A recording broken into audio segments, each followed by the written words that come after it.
Hello and welcome. You're watching Head to Head on UATV and I'm Oles Gerjuk. Fighting corruption remains a crucial task for Ukraine and every citizen can join this fight. This is the main idea behind the Corruption Whistleblowers project, and to talk more about it, we welcome to the studio today George Sandul, lawyer at Labour Initiatives NGO. Hello and thank you for being with us today. Good afternoon.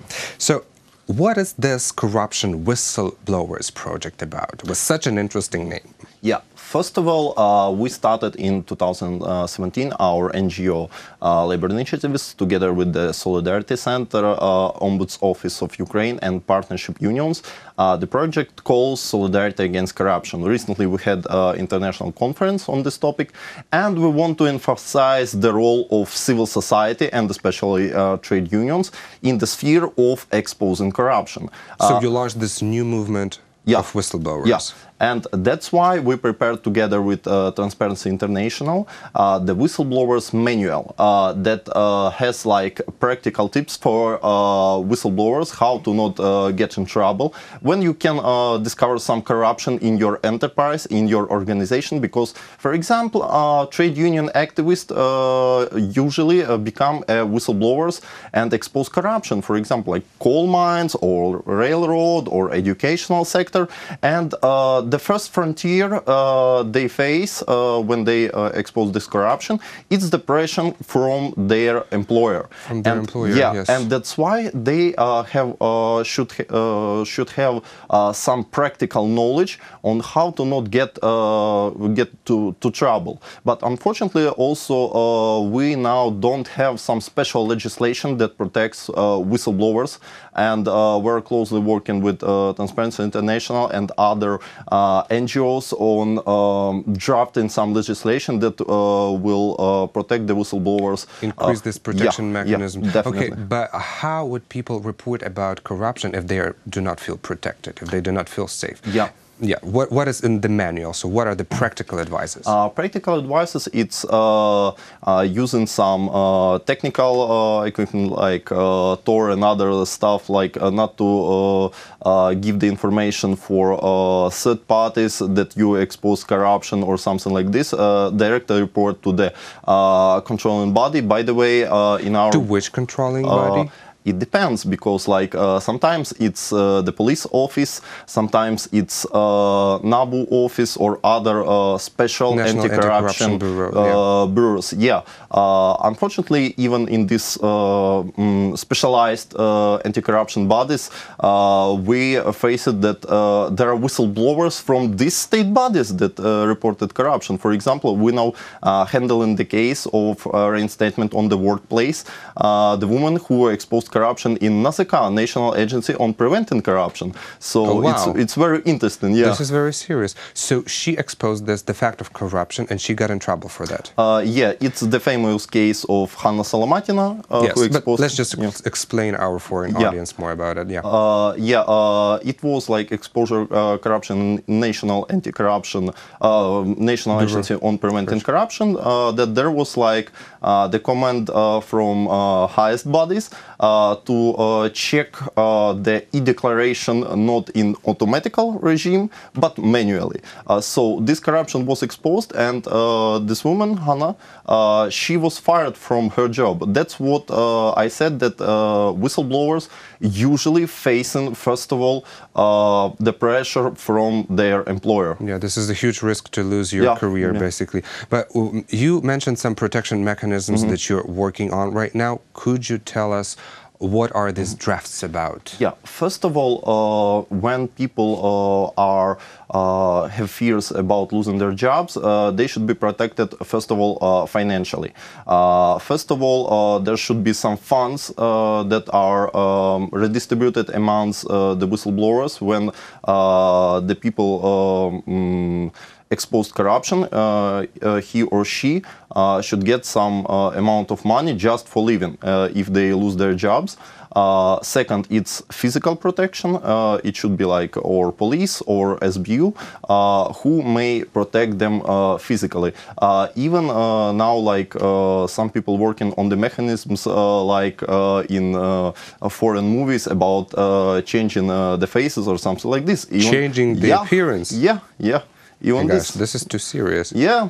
How do you think, how realistic is this in nowadays Ukrainian reality? Nowadays, considering this parliament we have now, probably it might be problematic to pass this law. We have one law on protection of whistleblowers in parliament since 2017, but it's not, it's still raw. And we should draft something that will protect whistleblowers more. Probably in the next session of Rada it will happen.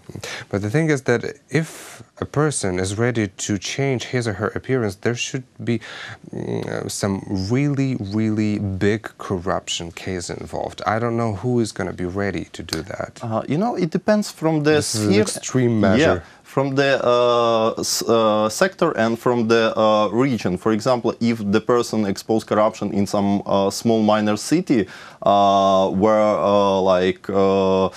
there is a high level of corruption, for example, he or she may be afraid of their life, like physically.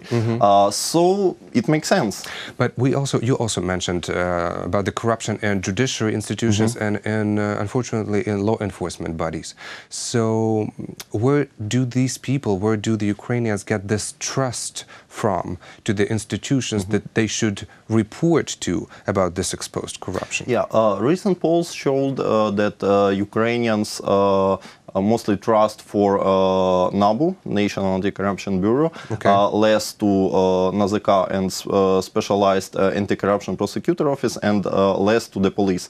We hope that NABU is now in process of its forming, like it's very young body, but they still trying, so they have kind of popular support now. Okay, if regular Ukrainian citizens want to join this movement of whistleblowers, how could they get this manual? How could they participate in this fight? We have it on our website. It's called викривачі.trudovi.org. We have it in e-version on our website, and also we may send copies in any language people are willing, with these practical steps how to protect themselves when you are whistleblowers. So they may contact our organization Labour Initiatives, and we will contact with them. By the way, we have the hotline where people also may call us, and we will refer to the adequate and proper state body. Okay, well, do you have already some results of this manual's effect, so to say? Of course, people are calling, they are exposing corruption in some small scales in their workplaces, and usually we have started criminal procedures against a person who violates the law and who did corruption offenses. So it works. The main and crucial point for us is to protect these people who expose corruption. But do these people who are performing this corruption, are they getting fired or not from their working places? Usually, sometimes they are fired. Sometimes we have ongoing legal procedures, because in Ukraine, unfortunately, it takes years. Well, what are the main spheres where corruption is still prosperous? It's almost all sectors of Ukrainian economics. For example, it's transportation sector, it's aircraft sector, it's railroads, it's mining sector, especially coal mines in Ukraine. It's also healthcare sector, it's educational sector, almost all sectors of Ukrainian economy. Well, since you're also a labor rights expert, I want to ask you about corruption while hiring. We all know that this was a very common experience during USSR, when you had to bribe somebody just to get in or to get through or whatever. Has it changed since then? Or is it changing now?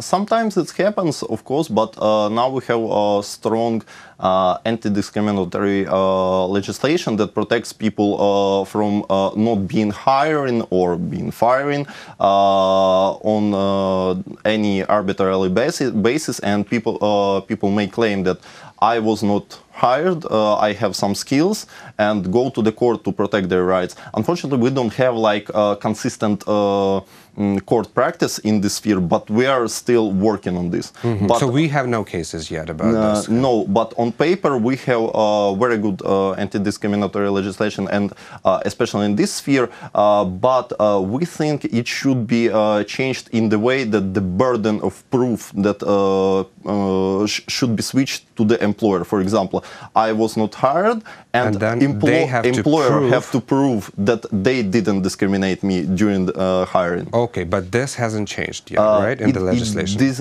doesn't change yet, but like in progressive Europe, they has this clauses in labor laws. Okay, so is there any draft bill on this so far? So far, there is no anything in RADA like this. Okay, well, thank you so much for your interesting comments. This was very useful to know this, to get to know this information. Thank you for the invitation. That was George Sandul, lawyer at Labour Rights NGO. Thank you so much for watching Head to Head. I'm Olas Gerjuk. Goodbye.